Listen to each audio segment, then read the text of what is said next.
to another episode of the Cheap Champ Podcast. Your host with the most, Malcolm Hall. And I got my man straight from the Bay all day. One of the Warriors' biggest fans. Hey, this dude be selling out on Facebook and Instagram about the damn Warriors. My man G King. Hey, what's up, Malcolm? What's going on, Playboy? man? You know how to pull up on you, dog. Hey, man, I appreciate you coming out, bro. Yeah, Good man, to you see know it's you, all man. love, bro. My man, this is my guy that got me hooked up in the Bay. I was like, man, boy, put me up in the Bay. Man, got me on like 4 or 5 shows. Yeah, man, you know I be trying to try to hold it down for people to go to the Bay. You know, But why they don't tell you the Bay cold as hell? The Bay cold. Yeah, it's cold because it's right by the water. Man, you don't know that. You be listening to E40 and Larry June. He don't tell you nothing about it be cold, man. That's why Larry June always got a hoodie on, bro. See, I didn't know nothing about it. I went to see Larry June in New York. Man, I went to go see him at Anaheim House of Blues like a month ago. He don't have nobody. It's just him. Yeah, it was popping too. I'm like, okay. And he had a nice little audience in New York. Yeah, it was lit. So I'm like, hey, who put me on Larry June? So I listened to Currency, but I started seeing you play him.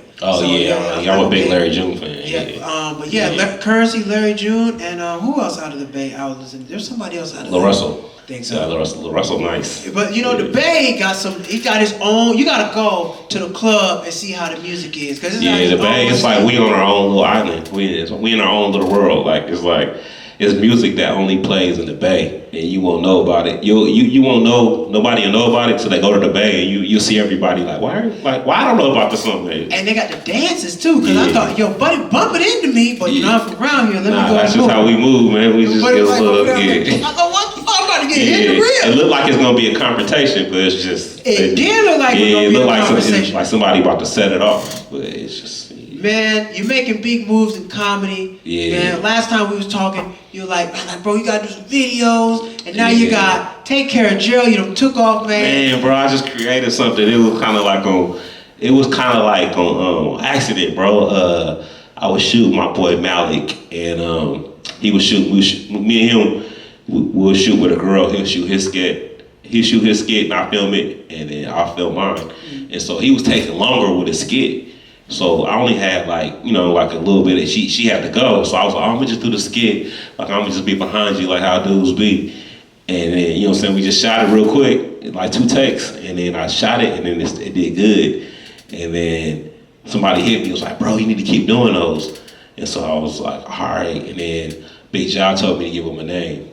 He was like, give him a name so it could differentiate between you and G King. So I just came up with Take Care of Gerald. I don't know why, bro. I was like, I felt like his name would be Gerald, and then my cousin was like, what about Take Care of Gerald? I was like, oh, and it's just something I just stumbled on, bro. But a lot of people been doing Take Care of Gerald content now. Mm-hmm. It's weird. Like I was like the first to give it a visual of a guy like that, but a lot of people been taking it and kind of like, you know what I mean, running with it, you know. But you still gonna do it? Yeah, I still do it. But I'm gonna start doing it, but I'm gonna start branching into other things too. Like, you know what I mean? Like not just, people like that though. Like the people that follow me, they comment on it. They like, you know what I'm saying? They get a kick out of like what scenario I'm gonna come up with next. You know what I mean? And you know, people like it though, so I keep doing it. Yeah, people know you at the shows from Take Care of Joe. Like people gonna come up and man, one time I was at a concert. I was at a random concert. It was like a Dog Pound Gangster concert in Anaheim or somewhere, and the lady was like, I was chilling, the lady just, hey, let's Take Care of Gerald. I was like, oh snap. But I get noticed randomly, bro, people be like, hey, the dude that, because I figure like the video is like a trailer, you know what I'm saying, so people can see me and they might see Take Care of Gerald and be like, oh, he do stand up, you know what I'm saying? So it's kind of like, it's just a way to get people to, you know what I'm saying, like however they identify with me. If they're like, if everybody want to know me as the guy behind the girl, like, you know what I mean? Hey, I seen the dude videos, you know what I mean? So I feel like Instagram is just a commercial to get sell tickets. Yeah, to get people to the movie, you know what I mean? Which is a stand up. Because you've been on the road quite a bit lately. You've been out with Frankie Quinones. And he does videos. Yeah. So that's why he has a lot of influence, because I see how him create a character, how he's, you know what I'm saying, how we're doing theaters and he's selling out, you know what I'm saying, off a character, you know what I'm saying. So it basically has some influence on me. Like, man, let me just, you know what I'm saying. I never wanted to be a character dude. It just kind of organic, you know what I'm saying? Just something I just stumbled upon. You know?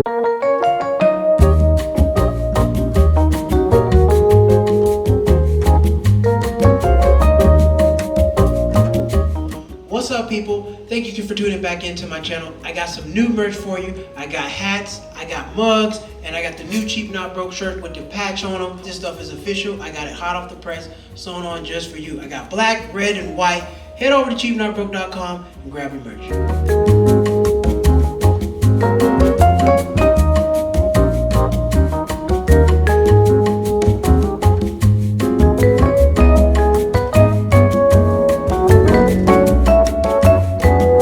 Does he do stand-up, like tell actual jokes, or he just does the character? Nah, he does stand-up. He does 3 characters. He does.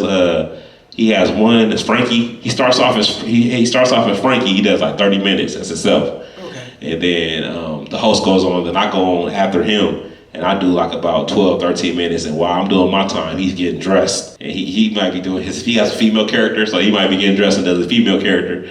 And then the host goes up. And then I usually like the host and let him know when he's done. And then he does Creeper. But before that, he used to do like 5 characters. He had like 5 characters, bro. But he cut them down to like 3 now. He just coming down to 2 now. Dang, and like, does he practice these or he just? Man, I don't know, bro. He kind of like just he's a good off the cuff. Like you know what I'm saying? He can kind of just go. I don't know, but he has all this content for these different characters, and he just. That's dope. It's a show I never seen. Like it's like a show. It's not a normal show because he's changing in the characters. It's like him. It's like a one-man show. You know what I mean? Like, you think people get more for their money with that? Because you get stand-up and character work. Yeah, he got the DJ. The DJ is playing like music in between. Like he has like little things that he plays like that goes along with the set. You know what I mean? So it's like a whole like show, bro. It's more than just a comedy show. It's tight though. Dope. Yeah, I feel it. The next one we doing locally, we doing Irvine, and then we doing next month we doing Oxnard. So people. How is comedy going for you, man? Because I see you last time we talked, you trying to get in some clubs. You know, you it's going cool, bro. Like I been trying to finesse my way in some of these clubs. I've been getting I just did a couple of spots at the Magic Club.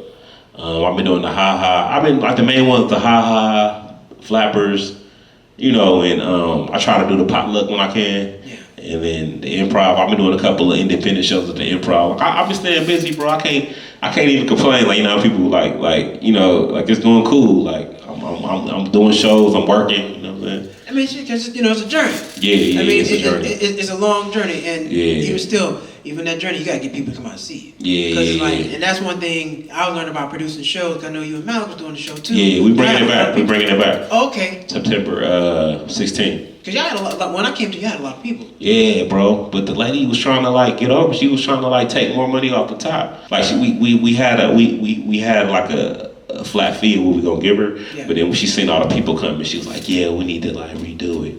And no, it's just like, hey, I paid for the venue. That's it. Yeah, that's what, you know what I'm saying? But she wanted to rank. I guess that's the most people they ever seen at that venue. So they were like, oh, they probably thought we were making more money than we were. But we got another guy that we working with. So it's funny people do business like that because wouldn't you be better off doing 4 or 5 more shows with us and just having it sell like this? Yeah, that's what I mean. Right yeah, we just took our business somewhere else. We kind of like put the show on hiatus.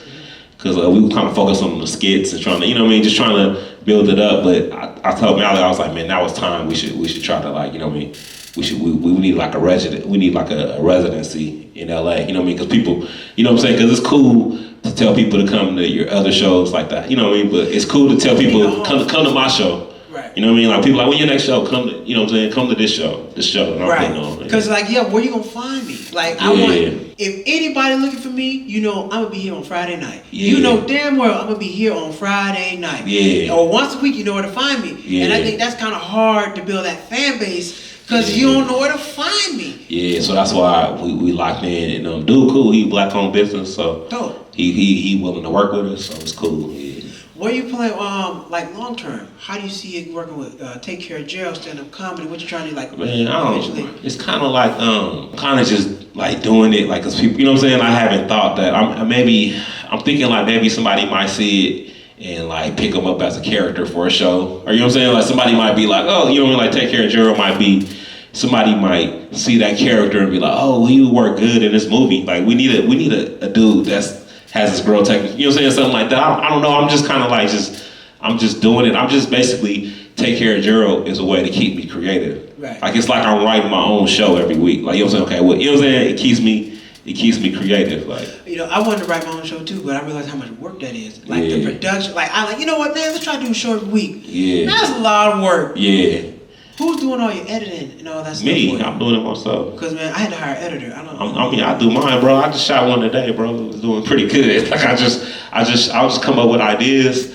I just try to and I'll just do it. I put the little song in the background, and when people see me, they sing the song. You know, it's like catchy, like what you see is what you get. Like I put the song in there, and I just edit it, bro. Whatever shot, I'll shoot it a certain way. Cause I kind of do one shot. Like it ain't like I'm gonna start doing different edit stuff. Like telling like a storyline within I mean with skits, bro, it's so much work, dog. Like it's a lot to of be work. consistent, bro. I try to put out one. I try if I don't post a new one, I try to post the old one just to stay. You know what I mean? Just to keep people, because there's so many people that haven't seen my old stuff, so I just keep kind of recycling a little bit. That's why I focus on YouTube, because people go back and watch your old stuff. Yeah. I mean, I still do Instagram, but I said let me put a little more emphasis on YouTube because a video from 3 or 4 years ago will pop up. Yeah. But man, where can they find G King? I know Take Care of Gerald on the road doing comedy. Yeah. Somebody looking for you up. Where can they find you? Man, they can find me on Instagram, G King Comic. You can find me that's on all platforms: Twitter, TikTok. What else? Facebook, comedian G King. That's everything. G King Comic, everything on there. So. And you can find me here next week on the Cheap Jam Podcast with another guest. And you know where to find me. A video will pop up in a second. Thank you for coming through, man. I appreciate you, bro. It's been amazing seeing you grow. Went live with my people. What's happening? It's been amazing seeing you go from I just remember us being on the phone one time. We were talking about merch and talking about videos. I got some merch. I got some G King hats I'll be selling on the road, bro. They be selling like hotcakes too. Dope, man. Yeah. Glad to see you, bro. That's all good, bro. All right, man. All love. Hey.